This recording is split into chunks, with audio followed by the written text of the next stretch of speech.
అందరూ నమస్కారం. నా పేరు రాజు. మీతో ఒక విషయాన్ని పంచుకుందామని నేను ఒక యూట్యూబ్ ఇన్ఫ్లుయెన్సర్గా మీతో చెప్పాలనిపించింది.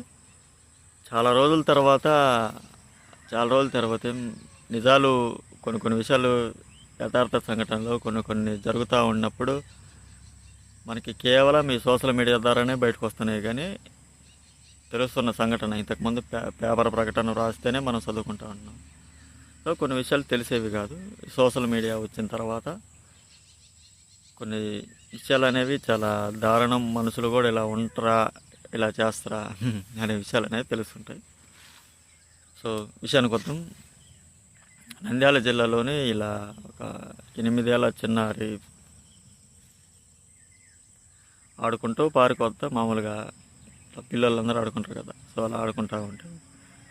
వాళ్ళు 8 అంటే మామూలుగా 8 సంవత్సరాలు తెలుసా, లేకపోతే వాళ్ళు తెలియదా, లేకపోతే వాళ్ళు పెంపకం బాగాలేదా ఏమో మనకైతే తెలియదు. కానీ సో ఆ రోజు పోలీస్ స్టేట్మెంట్ ప్రకారం చూసుకుంటే 8 ఏళ్ళ చిన్నారెడ్డి ఆడుకుంటూ ఉంటే సో వీళ్ళు ఆమెని ఇబ్బంది పెట్టి బలన్మరణం చేసి సో అవి తెలియకుండా ఉండడానికి పక్కన ఉన్న కాలువలో పడేసామని స్టేట్మెంట్ పోలీసు వాళ్ళకి చెప్పిండ్రంట. సో ఏమైపోతుందో సమాజం ఇంకా అర్థం కావటం లేదు మనకి. సో ఇంత అభివృద్ధి చెందిన కాలంలో కూడా పిల్లోళ్ళు మనకి స్వేచ్ఛ అనేది లేకుండా పోతూ ఉంది. సో 8 ఏళ్ళ చిన్నపిల్లపై ఇలాంటి ఏవైతే చేస్తున్నారంటే సో వాళ్ళు ఇంత దారుణానికి ఒడిగట్టారో మీరే దాన్ని అర్థం చేసుకోవచ్చు. మనం మాట్లాడేటప్పుడు మన ఎదుటి వ్యక్తి మనతో మంచిగా మాట్లాడుతుండా లేదా, లేకపోతే వాళ్ళు ఏదైనా దాచిపెట్టుకుంటుండా, ఇలాంటి సంఘటనలు అనేవి వీటిని చూస్తుంటే మనకి అర్థమవుతూ ఉంటాయి. ఇంకా కూడా మనకి స్త్రీలలో అనేది వాళ్ళకి సేఫ్టీ జాగ్రత్త అనేది లేదు.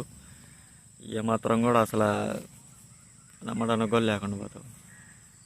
మొత్తానికి అనేది 3 మైనర్ వాళ్ళు అంటే 18 సంవత్సరాల లోపు ఉండేవాళ్ళు ఇలాంటి ఘటనకు పాల్పడడం అనేది చాలా బాధ కలిగించే విషయం. ఇప్పటికి కూడా ఒక శవాన్ని వెతుకుతూ ఉన్నారు. సో ఎందుకంటే వాళ్ళు కాలువలో పడేసామా, నదిలో పడేసామా, బూడిసి పెట్టేసామా, ఏ విషయం అనేది చెప్పడం లేదు. ఒకసారి నాకు ఈ సంఘటనలు చూసినప్పుడల్లా ఇంకా రోజు రోజుకి ఘటనలు అనేవి చాలా దారుణంగా ఒడిగడుతూ ఉంటారు. సో ఎనివే మనమే చాలా జాగ్రత్తగా ఉండాలి.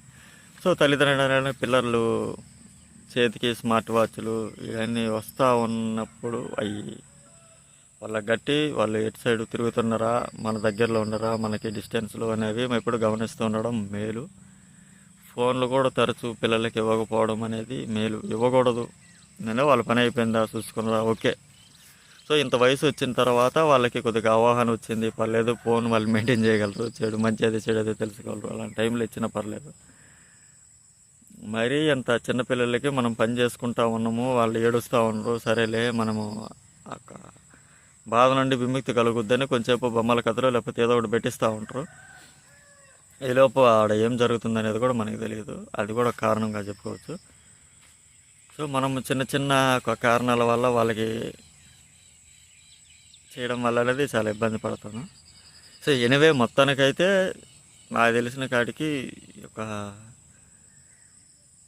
ఘటన చూసినందువల్ల అంటే జరుగుతాయి చూస్తూ ఉన్నాము, కానీ కొన్ని ఘటనలు బయటికి రావడం వల్ల కొన్ని సంఘటనలు మనకి ఇప్పుడు తెలుస్తూ ఉంది. సో అందుకోసం అనేది చాలా జాగ్రత్త ఉండడం అనేది మంచిది. ఇప్పటికీ మనము ఈ ఘటనలు చూస్తున్న వల్ల మేల్కొనాలి, మేల్కొంటేనే మంచిది. ఎందుకంటే మన పక్కన ఉండేవాళ్ళు వాళ్ళు ఎంత వాళ్ళు కూడా మనకి తెలియదు కాబట్టి సమాజం ఎటుపోతుందో మనకే ఇంకా ఈ సంఘటనలు చూసే అర్థమవుతూ ఉంది. ఎనివే నేను చెప్పదలుచుకుంది ఏంటంటే స్కూల్ పోయే పిల్లలు, ఇంట్లో ఉన్న పిల్లలు ఎవరైనా సరే మాట్లాడినామా ఒక 10 నిమిషాలు సైలెంట్గా వచ్చేసినామా అంతే. సో దాని వరకే పరిమితి పెట్టుకోవడం అనేది మేలు. ఇంట్లో వరకు మన ఫ్యామిలీలో మనం ఎటు చేసుకున్నా పర్లేదు. సో బయట వాళ్ళకి దూరంగా ఉండడం మేలు అని ఒక నా గట్టి ప్రతిపాదన.